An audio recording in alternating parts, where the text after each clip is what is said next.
Welcome to lesson 4 of the polynomial functions.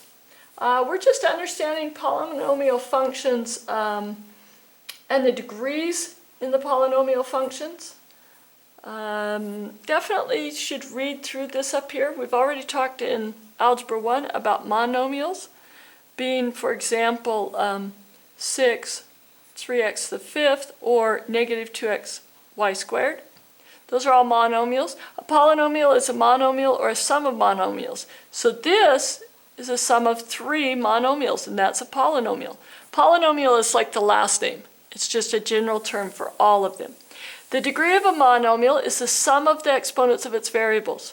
The degree of a polynomial is the degree of the term that's the greatest degree. So this one has the greatest exponential value. So it's 9, that's the 9th degree is that polynomial.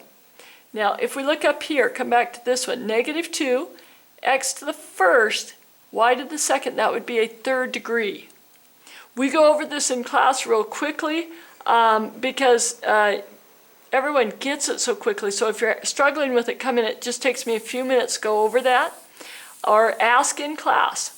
This is known as standard form. Is when we put the highest degree first, and then we just go down by 1 in the degrees.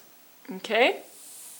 So, polynomial in behavior. If it's an even polynomial, in other words, if we have x to the second, x to the fourth, x to the sixth, x to the eighth, the end behavior on a positive even is up over here and up over this way.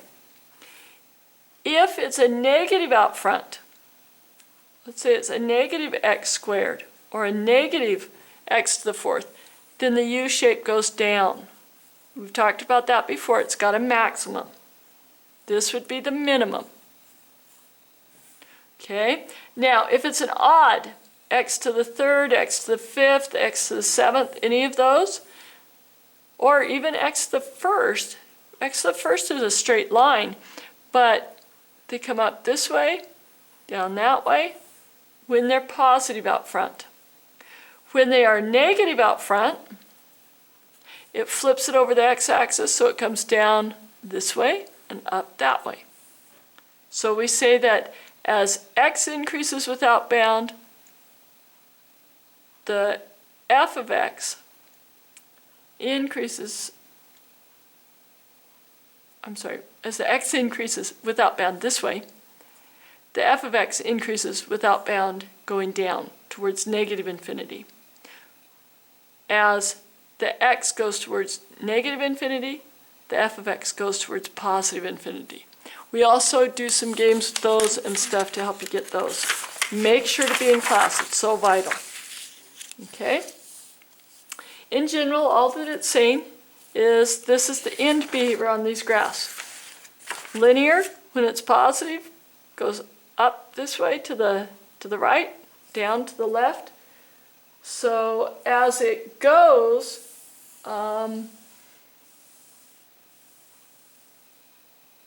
into higher degrees, such as cubic, quartic, all of these, we still keep the same general end behavior.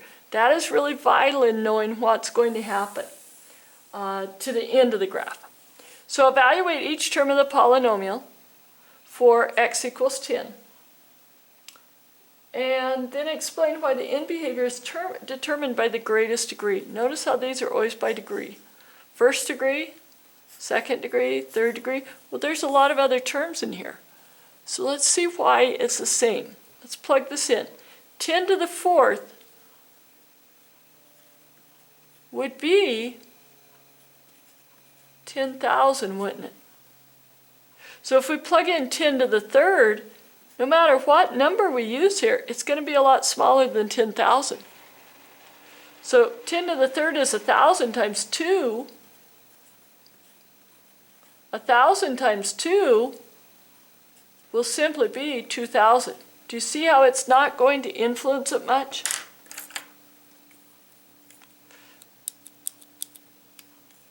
So the 10,000 determines the direction that your y value is going to be because it's the largest number with the degree. So here on the negative 10 to the fourth, again, that's a positive 10,000. So again, even though it's a negative there, it's an even degree, and so when we head to the negatives, it's still going to come up to the positive because that even exponent wiped out our negatives. 2 negatives make a positive, 4 negatives make a positive. So remember that. Describe the end behavior on negative 2x to the third.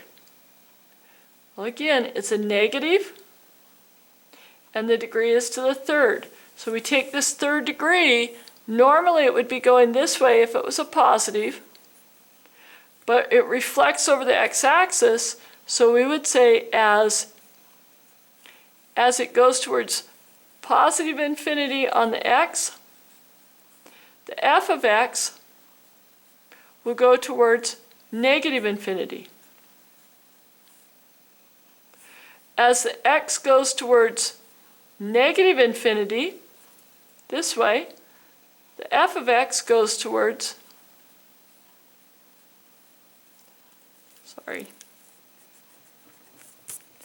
this was a reflection, so that one would go that way. The f of x would become positive infinity. Okay? Next example. Writing polynomials in nested form. This is kind of a cool way to go backwards of factoring out. There is a pattern to it. What we do is we pull the x off right here and we distribute it out, so we'd take an x out of all these terms. So it would be a negative 5 here, no x because it was pulled out. Pull an x off of that. You're basically dividing all these by x. And your x is setting to this side of the parenthesis this time. So now that becomes 2x. This becomes x squared. Now we factor an x out of these, so we have a 2 left, and we factor an x out of that, we'll just have an x there. That's called nested form. There's some real advantages to that. When we evaluate, it's a little bit easier sometimes to do nested form. Let's just compare. If we evaluate x equals 3 in here, in the original way, or in the nested form, watch what happens.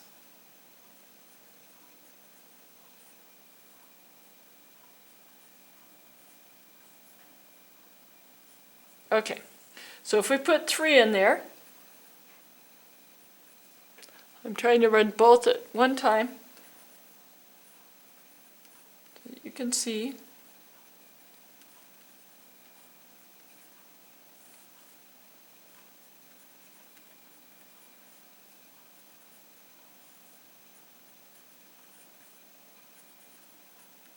Okay, 3 cubed would be 27, plus 2 times 9, minus 5 times 3, minus 6. Now we have 3 plus 2 is 5, times 3 is 15. 15 minus 5 is 10. 10 times 3 is 30, minus 6 is 24.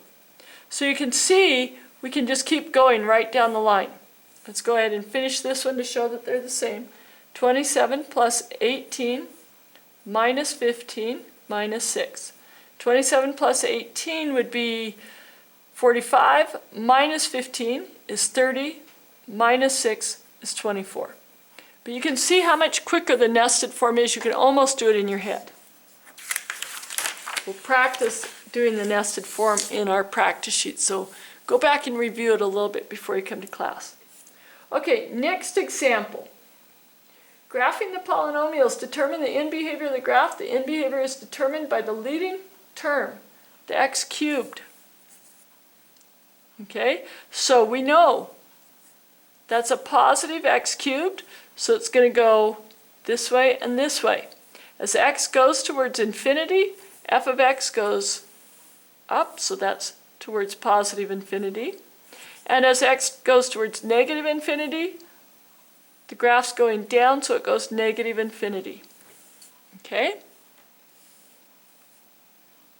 Complete the table of values. Use the nested form from the previous example to evaluate the polynomial. So let's go back and do, actually that is the exact same. That's the exact same polynomial that we had in the last one, so you can copy it off the back page. It would be x plus 2 minus 5. Now we just plug those in. Okay. I want you to practice plugging those in. I'm going to give you the answers. If you can't get the answer when you plug it in, then please have me go over it on the board. The answer for negative 3 should be 0. Answer for negative 2 is 4. Answer for negative 1 is 0. Answer for 0 is negative 6. Answer for 1 is negative 8. Answer for 2 is 0. Answer for 3 is 24. Okay, so please, please, please write those down and practice them. I'm going to do one with you to show you what I want. I would go to another sheet of paper to do this. So negative 3 plus 2 minus, whoops, I left out an x there. That should be x minus 5.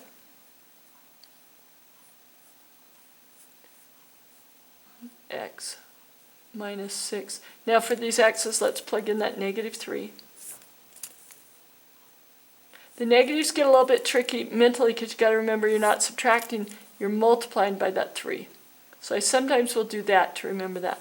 So negative 3 plus 2 is negative 1, times negative 3 is positive 3, minus 5 is negative 2, times negative 3 is positive 6, positive 6 minus 6 is 0.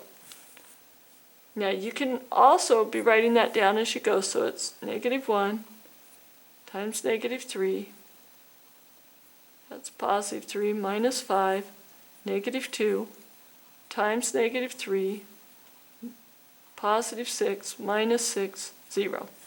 Okay? That way you can see where you're messing up when you come into class with me. Okay, now plot the points. You'll get a graph. And they ask, what are the zeros of the function? How can you identify them from the graph? The zeros of the function are every time that your f of x hits 0. So it would be negative 3, 0. It will be negative 1, 0. And it will be 2, 0. And the way you'll see them on the graph, I really hate to disappoint you on that one. I want to find out how you see those when you come into class. Well, maybe not. I'll go ahead and tell you here, and then we can go over it in class. But if your f of x is 0, remember y equals 0 on the x-axis. So here's what I'll do. I won't graph the graph, but you should have it cross here at 3, negative 3, again at negative 1, and again at positive 2. Okay? Now, what are the approximate values of x for which the function is increasing and decreasing? Remember, the graph's going up, going left to right if it's increasing. It's going down if it's decreasing. So just give me the sections off your x-axis where it's increasing and decreasing. You might say increasing, maybe when x is less than a certain number. And maybe increasing between two certain numbers. Okay? Then you would also tell me it's decreasing. Now remember, increasing is going this way, decreasing is going this way. It's going down as you go left to right. And then just explain to me where. X is less than or greater than, x is whatever it might be. Okay? A student wrote that f of x has a minimum value of approximately -8. Do you agree or disagree, and why? So come up here and tell me why you would agree or disagree on the minimum value being -8. We want to discuss that in class tomorrow. I think there's some good arguing as to why that's correct or incorrect. So please come with your opinion. I want to see how you solve it. I want to see your thinking on that. I love seeing how you guys think these through. Without graphing, what do you think the graph of -x cubed minus 2x squared plus 5x plus 6 looks like, and why? So, in other words, it is the opposite signs of this. So I'd really like you to take a guess of what that looks like. It's a negative out front, a positive 2x2 minus 5x minus 6 is what you just graphed. Oops, I'm sorry, it was a positive out front. You just graphed this. That's what this graph is. I want to know what you think this graph would look like. And I also want you guys to post those tomorrow in class. So please come in ready to discuss that one as well. Then we'll do the practice. Have a great night.